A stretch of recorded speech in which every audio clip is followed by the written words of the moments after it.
तो hello guys, मेरा नाम शुभम है और आज मैं आप सभी के लिए एक और नई इंटरेस्टिंग वीडियो लेके आया हूँ। तो चलिए देर न करते हुए इस कहानी को शुरू करते हैं। काका मला वाजपेयी। ये एक तो मराठी सेंटेंस है एंड ये बहुत ज़्यादा फेमस है। आपने भी ये ज़रूर सुना होगा। एंड ये गाइस, कुछ चीज़ सुनते हैं ना, हमको पुणे की याद आती है। जिसका नाम है शनिवार पड़ा। ये एक ऐसी जगह है जहाँ पे शाम को 6 बजे के बाद किसी को जाने नहीं दिया जाता। यहाँ पे खास सिक्योरिटी रखी गई है क्योंकि अंदर कोई भी ना जाए। 6 बजे के बाद अंदर कोई भी ना जाए। फिर भी ऐसे बहुत से लोग होते हैं जो अंदर जाते हैं एंड देन ये सारी कहानियाँ शुरू हो जाती कि हमने ऐसा देखा वैसा देखा। अंदर मैंने किसी को देखा, पुराने कपड़ों में देखा, भागते हुए देखा, चिल्लाते हुए देखा, या फिर ये चिल्लाते हुए देखा, काका मले भाजपा। ऐसे ही घूम घूम के ये ना एक हॉरर स्टोरी बन जाती है। किसी भी जगह को हॉरर बताने में और हॉरर साबित करने में काफ़ी डिफरेंस है। लोग आज तक सिर्फ बोलते आए हैं कि this is haunted, this place is haunted, but इतनी अच्छी खासी हिस्टोरिक जगह को आप लोग हॉरर बताते हो। इसका रियलिटी क्या है? क्या हुआ था इतने सालों पहले? ये क्या इसको हॉरर बताना चाहिए? हर एक बात। इवन जब रणवीर सिंह बाजीराव मस्तानी की शूटिंग कर रहे थे, उस समय भी उन्होंने कहा था कि उनको भी ऐसे ही कुछ फिगर्स दिख रहे हैं। तो क्या जो वो चीज़ सही है? उनको भी शनिवार पाड़ा में कुछ ऐसा दिखा होगा। What is the actual reality? And आज मैं वो हर एक बातें क्लियर करूँगा शनिवार बाड़ा के ऊपर कि अगली बार आप कोई भी और स्टोरी देखो तो आपको वो पूरी बात पता रहे कि शनिवार पड़ा कैसा है, कैसा जगह है। तो आगे बढ़ते हैं वीडियो में।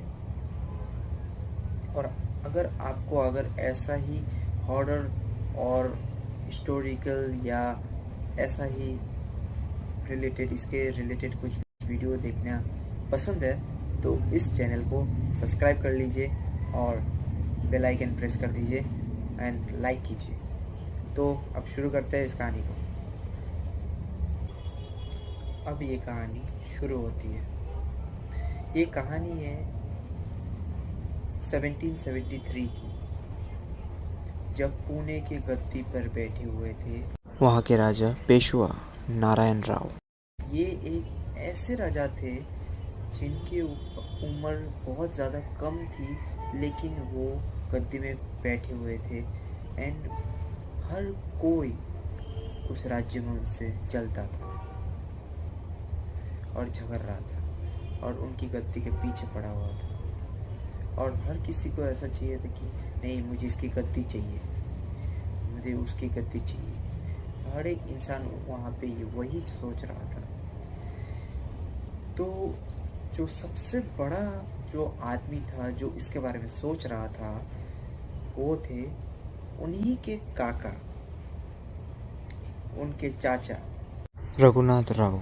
ये जो उनके चाचा है, ये तब से उनकी गद्दी पीछे पड़े हुए हैं जब पेशवा नारायण राव के पिता इस गद्दी पे बैठे हुए थे। उसी जमाने में रघुनाथ राव को हाउस अरेस्ट पे डाल दिया गया, नज़र कैद में, क्योंकि उन्हें पता था क्योंकि वो जो रघुनाथ राव है वो बहुत ज़्यादा लालची है। गद्दे के लालच में आके कुछ भी कर सकता है। इससे अच्छा है मैं उसे नज़र कैद में रख दूँ। लेकिन उसके बाद जैसे ही नारायण राव के पिता की मौत हो गई, उस वक्त नारायण राव आगे गद्दी पे सिर्फ 16-17 साल के ही होंगे। एंड उसी ज़माने से रघुनाथ राव उस हाउस अरेस्ट में से निकल गए। अब हाउस अरेस्ट में से निकलने के बाद ऑफ कोर्स इंसान की नीयत तो नहीं बदलेगी, लेकिन उनकी जो वाइफ थी, उनकी जो बीवी थी, जिनका नाम था आनंदीबाई, वो और भी ज़्यादा डेंजरस थे। और भी ज़्यादा लालची थी। उनका ऐसा था कि जो मेरे पति को इतने समय से बेइज्जती होते आ रही है, और भी ज़्यादा खूंखार तरीके से हम इस चीज़ का बदला लेंगे नारायण राव से। तो उसी वक्त से रघुनाथ राव की पत्नी आनंदीबाई ने एक फैसला लिया कि हम किसी भी हालत से नारायण बेइज्जती होते आ रही है, और भी ज़्यादा खूंखार तरीके से हम इस चीज़ का बदला लेंगे नारायण राव से। तो उसी वक्त से रघुनाथ राव की पत्नी आनंदीबाई ने एक फैसला लिया कि हम किसी भी हालत से नारायण राव की उसकी गद्दी छीन लेंगे, और वो लोग इस चीज़ के प्लानिंग में लग गए। लेकिन फिर भी नारायण राव, जो कि केवल 16 साल के थे, उनको इस बात की भनक नहीं थी। उन दिनों ना सारी जो बातचीत हुआ करती थी, सारी जो कन्वर्सेशन हुआ करती थी, वो एट ए डिस्टेंस में हुआ करती थी, चिट्ठियों के द्वारा। कोई भी बहुत ही ज़रूरी बात हो, कॉम्प्लिकेटेड बात हो, बहुत ही सीक्रेट बात हो, तो उनको करनी है। तो अब ऐसी बात थी कि रघुनाथ राव ने एक चिट्ठी लिखी थी आनंदीबाई को, और वो उनके थ्रू ही आगे पहुंचनी थी कहीं। तो उनका फुल ऑन प्लान था कि गद्दी से निकालना है, क्योंकि रघुनाथ राव बहुत अच्छा का अच्छा पहचान था पूरे जो फ्रांस सोल्जर्स थे वहाँ पे, जो कि एक्चुअली पेशवास की रक्षा करते थे, उनकी उसकी बहुत अच्छी पहचान थी। तो रघुनाथ राव ने आनंदीबाई को चिट्ठी लिखी, जिसके अंदर ये सब कुछ लिखना था कि अभी हमको नारायण राव को जाके पकड़ना है। तो पकड़ने को मराठी में कहते हैं धरा, त्याला धरा। लेकिन आनंदीबाई ने वहाँ पे थोड़ा अपना दिमाग चलाया और वहाँ पे डाला धरा की जगह त्याला मारा। उसका मतलब होता है उनको पकड़ो, पकड़ो नहीं मारो। यही चीज़ मिसकम्युनिकेशन उस समय, ये जो चिट्ठी थी अफ़गानी सोल्जर्स के पास, एंड अफ़गानी सोल्जर्स के स्पेसिफिकली लिखा गया कि आप इनको मारो, आप इनको पकड़ो। तो मेन वहाँ पे लिखा गया था, इसके बदले में हम सत्ता में रहेंगे और हम आपको ज़्यादा पैसा देंगे, हम आपको ज़्यादा सैलरी देंगे। ठीक है। अफ़गानी सोल्जर्स की जो सैलरी थी वो कई सालों से बढ़ी नहीं थी, तो दे वर लाइक कि दैट्स कम्प्लीटली फाइन। अब एक बार ऐसा होता है कि नारायण राव अपने कमरे में सो रहे थे, एंड उसी रात को ये जो पूरी चीज़ है वो उनको अंजाम देना था। नारायण राव अपने कमरे में सो रहे, एंड अचानक से नारायण राव को आवाज़ आती है कि बाहर से कुछ लोग नंगी तलवारें लेकर अंदर आ रहे हैं। वो उठे एंड वो अलर्ट हो गए चाहे उस चीज़ को लेकर, एंड उनके पास कोई हथियार नहीं था। 16 साल का बच्चा कितना ही ज़्यादा लड़ेगा। वो भागते भागते बाहर गया, और भागते भागते उनके पास कोई और कोई बड़ा इंसान नहीं था, माँ बाप कोई भी नहीं थे। वो सिर्फ चिल्ला रहा था, काका मला भाजपा, काका मला भाजपा, काका मला भाजपा। ऐसा ही वो सारी चीज़ें बोल रहा था। एंड वहाँ तक पहुँचते पहुँचते एंड अफगानी सोल्जर्स ने उनकी हत्या कर दी। तब से ऐसा बताया जाता है कि नारायण राव मरना नहीं चाहते थे, वो वहीं पे रहना चाहते थे, लोगों के साथ रहना चाहते थे। इनकी हत्या के बाद उनकी जो रूह है वो वहीं पे कैद हो गई। उसके कैद हो जाने के बाद 1820 शनिवार बाड़ा में बहुत भयंकर आग लग गई थी। लोगों का कहना था ये किसी और ने नहीं, नारायण राव के आत्मा ने किया है, जबकि उनकी हत्या हुई है। उसी रीज़न की वजह से ये सब चीज़ें हुई है। और उस दिन के बाद से वहाँ कोई रहा नहीं। वहाँ के जो लोकल्स हैं वो इस कहानी पे बहुत ज़्यादा भरोसा करते हैं, बहुत ज़्यादा मानते हैं कि ऐसा ही हुआ है। यहाँ पे जो भी आत्माएं हैं वो सिर्फ एक ही की है, सिर्फ एक ही आत्मा है, वो है पेशवा नारायण राव की। रणवीर सिंह ने साल 2015 में एक मूवी करी थी, बाजीराव मस्तानी।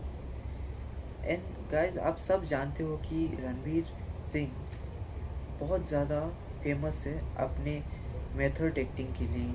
एंड वो जो भी फिल्म करते हैं उसमें वो एकदम इन्वॉल्व हो जाते हैं।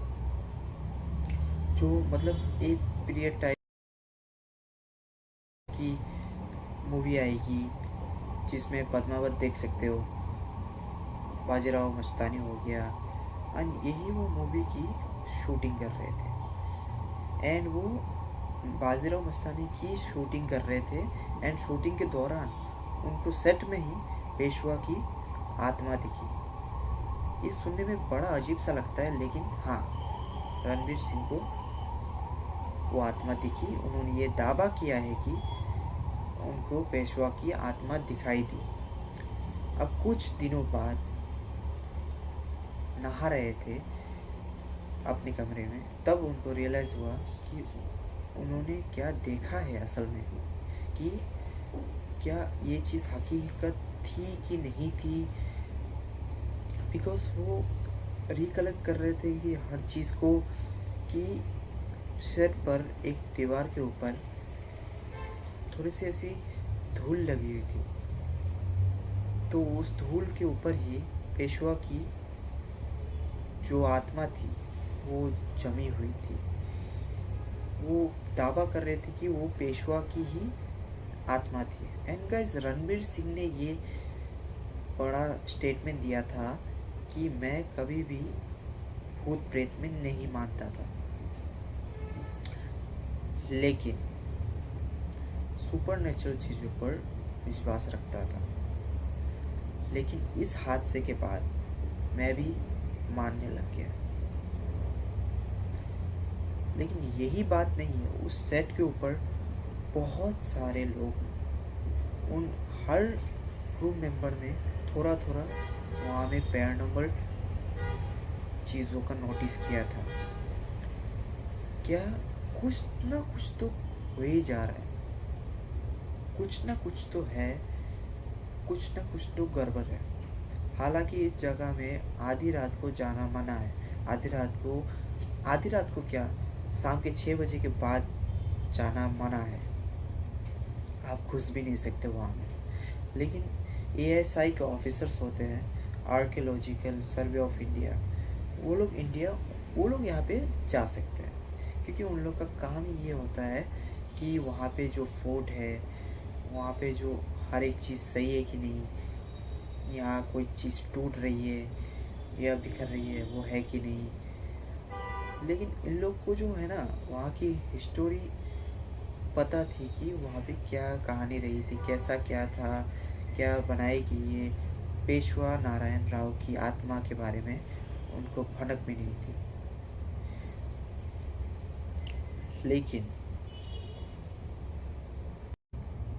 पेशवा नारायण राव की एक बार ऐसा ही हुआ था कि एक कुछ टीम मेंबर्स गए थे वहाँ पे, एंड एएसआई के एक ऑफिसर वहाँ पे कुछ होने का कुछ देख रहा था, यहाँ पे कि चीज़ें कैसी है कैसे नहीं है, क्या यहाँ पे कुछ मरम्मत की ज़रूरत है।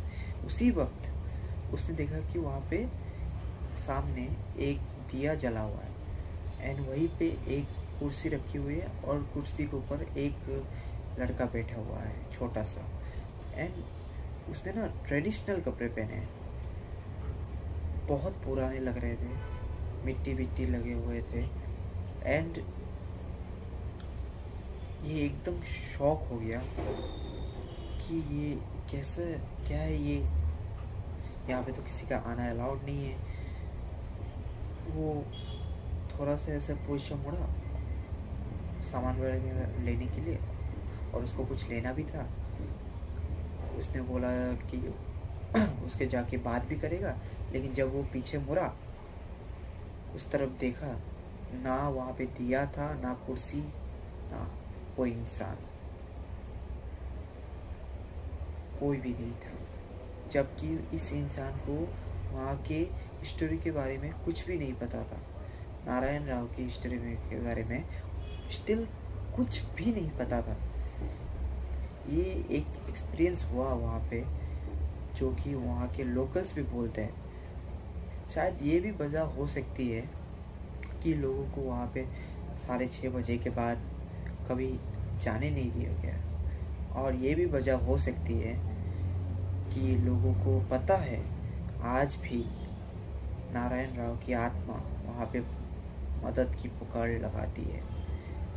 लेकिन गाइस, मेरी नज़र में ना यहाँ में लोग कहते हैं शनिवार वाड़ा में शूटिंग हुई थी इस चीज़ की, बाजीराव मस्तानी की। बाहर से एक बार हो सकती है, लेकिन कोई भी एक्टर्स अंदर नहीं गए, कोई भी एक्टर्स, कभी भी शूट हुआ ही नहीं, इस चीज़ का परमिशन ही नहीं दिया गया। उस मूवी के जो डायरेक्टर थे उन्होंने ही डायरेक्ट सेट क्रिएट किया, जो कि शनिवार बाड़ा के बाहर थी।